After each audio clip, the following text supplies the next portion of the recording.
ছোট বড় সকলেই পাবদা মাছ দারুণ পছন্দ করে, কারণ পাবদা মাছে কাঁটা কম থাকে। এই পাবদা মাছটা খেতেও মজা লাগে আলু দিয়ে রান্না করলে। কথা না বাড়িয়ে আমরা রান্নায় চলে যাব।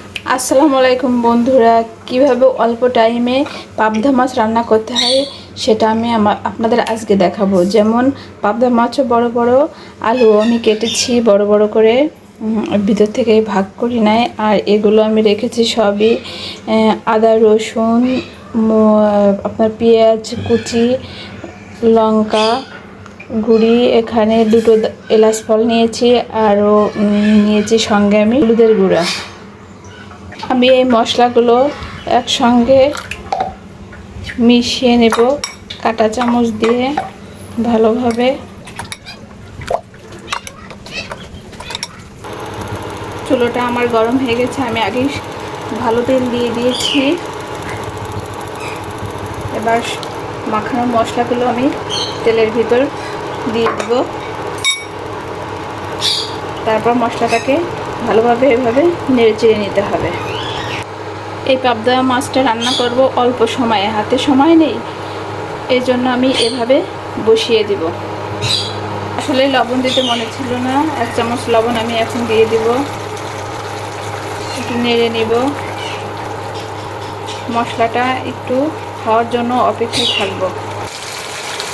মশলাটা আমার কষানো হয়ে গেছে, এখন আমি পাবদা মাছগুলো ছেড়ে দেব। এবার এটাকে আলতোভাবে আমি মশলাগুলো গায়ে মাখিয়ে নেব।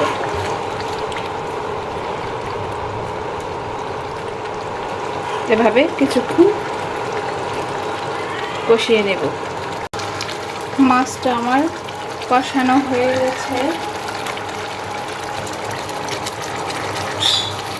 এখন মাছের পাশ দিয়ে আমি এই আস্তে আস্তে আলুগুলো দিয়ে দিব। আপনাদের দেখালাম। আসলে এই মাছের আস্তে আস্তে আলু দিয়ে খেতে অনেক মজা লাগে। একটা পাশে দিয়ে দেব আলুগুলো। আলুতে মশলাগুলো মাখিয়ে নিয়েছি, এখন পরিমাণ মতো আমি পানি দিয়ে দিব। জাস্ট আলু সিদ্ধ হওয়ার জন্য। এই আমি ঝোলের পানি দিয়ে মাছটাকে সুন্দর করে ঢেকে রাখবো। কিছুক্ষণ পর দেখতে দেখতে আমার পাবদা মাছটা রান্না হয়ে গেছে। এখন আমি একটু জিরার গুঁড়ি ছিটিয়ে দেব। আসলে জিরা আর আছে এখানে আপনার গরম মশলা আছে, একটু বেটে দিচ্ছি। এটা না দিলে খেতে অতটা মজা লাগে না, ঘ্রাণটা অনেক সুন্দর আসে। বেশি ঝোল রাখবো না। এই আলু দিয়েছি, কমে যাবে। এখন এটা